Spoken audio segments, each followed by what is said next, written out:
नमस्ते, हाय, हेलो, कैसे हैं आप सब। चलिए कहानी शुरू करते हैं। जहाँ नील रसोई घर से भोजन लेकर जा ही रहे होते हैं, तभी आधे रास्ते तक पहुँचते ही हैं कि मालती उतनी देर में उनके हाथ से भोजन ले लेती है और वो लेकर जाने लगती। जहाँ नील उनसे कहते हैं, ये आप क्या कर रही हैं, भोजन हमने बनाया है तो हमें ही राजा को परोसने दें।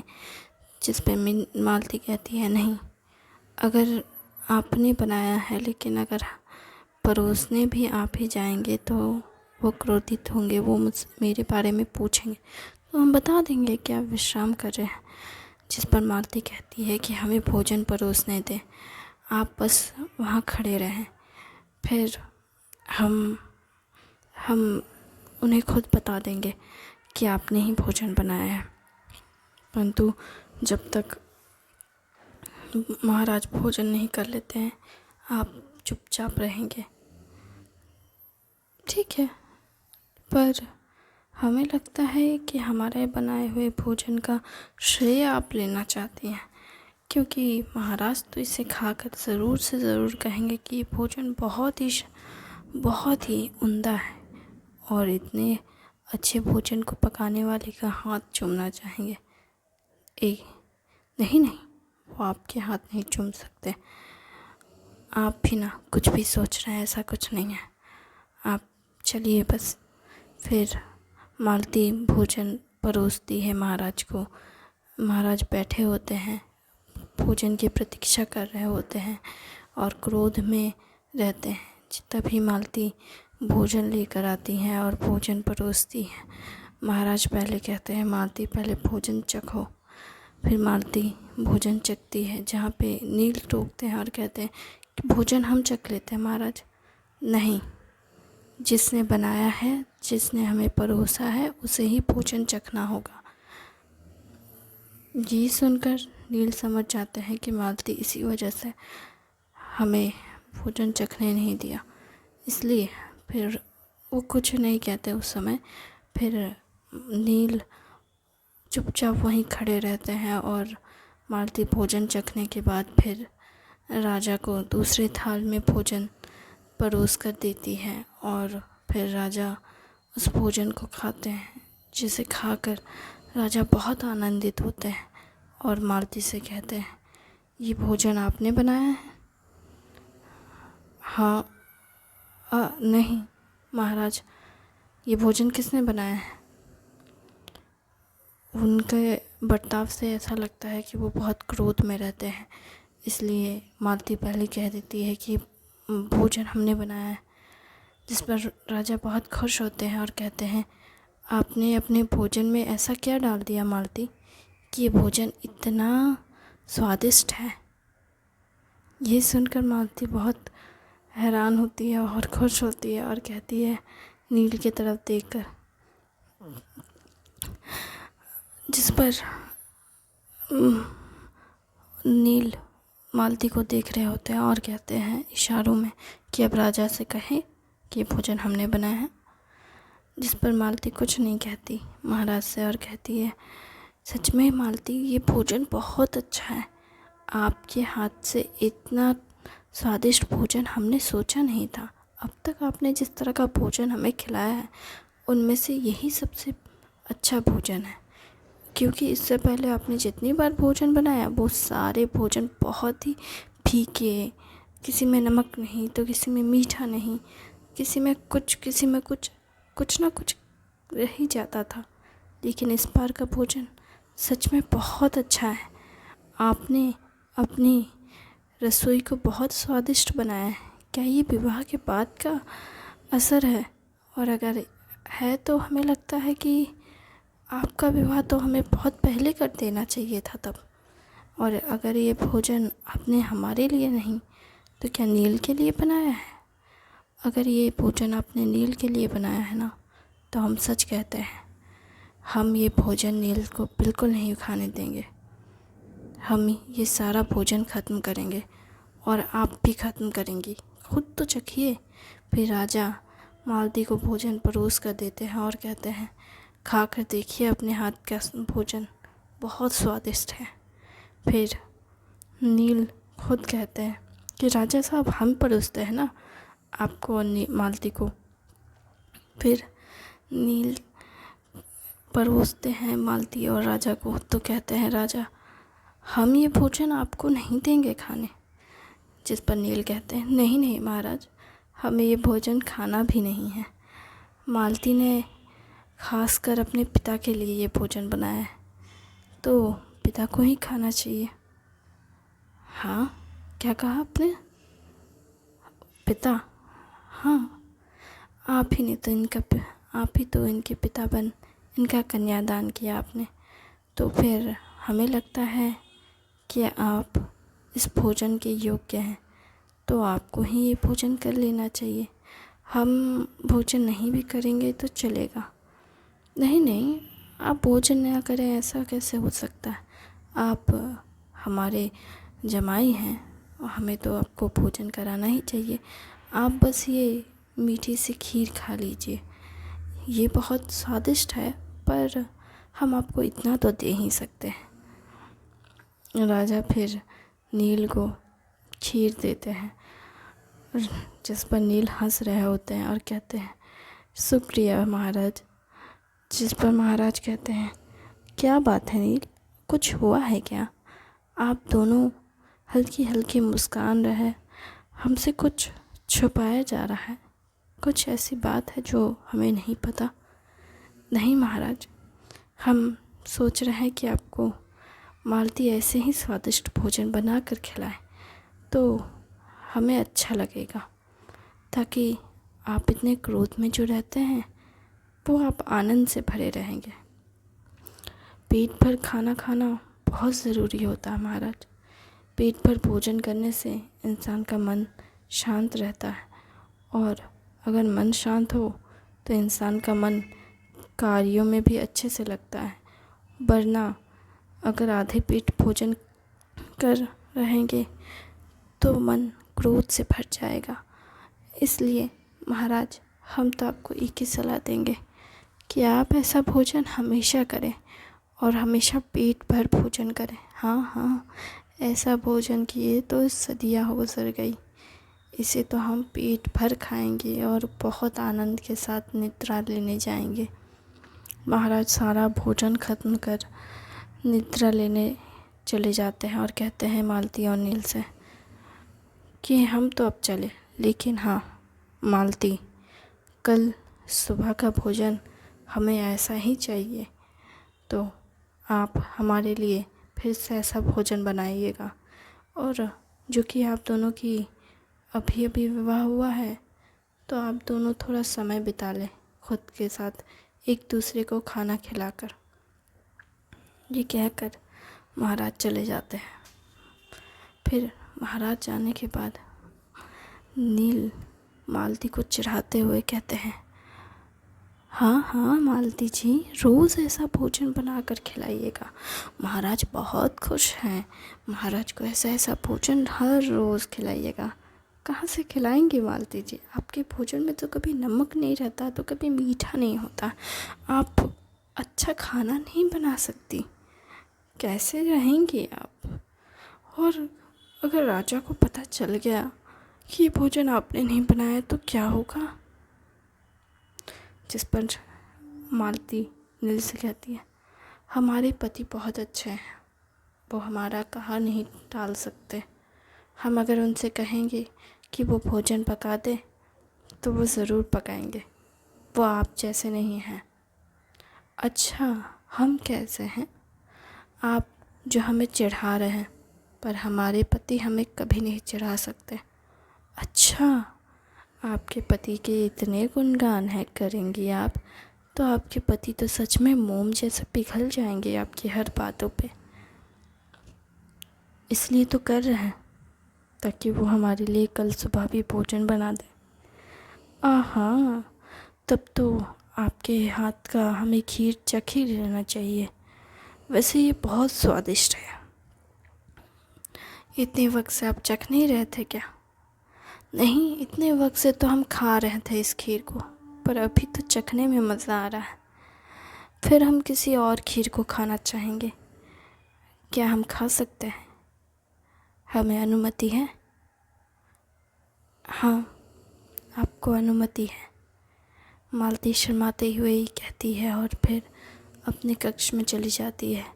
नील बहुत खुशी के साथ फिर अपने मालती के पीछे पीछे कक्ष में जाते हैं। फिर वो अच्छा समय एक दूसरे के साथ बिताते हैं। फिर भोर होती है, फिर से मालती राजा के लिए भोजन लेके जाती है नील का बनाया हुआ। फिर राजा खुश होते हैं। फिर ऐसे करते करते दिन महीने साल में बदल जाते हैं। किसी को पता नहीं होता कि रानी क्या चाहती है। सब कुछ सही चल रहा था। राज्य में धीरे धीरे खुशहाली आने लगी थी। बहुत सारे लोगों को पेट भर भोजन और अच्छा भोजन मिलने लगा था, क्योंकि भोजन पकाने वाले खुद नील होते थे और नील सबको सही भोजन कराने की पूरी व्यवस्था करवाए थे। राजा को पता नहीं चलता था, क्योंकि राजा हमेशा भोजन करने के बाद अच्छी निद्रा लेने चले जाते थे, जिस वजह से उन्हें बहुत सारी चीज़ें पता ही नहीं चली कि राज्य में कितना कुछ बदल गया।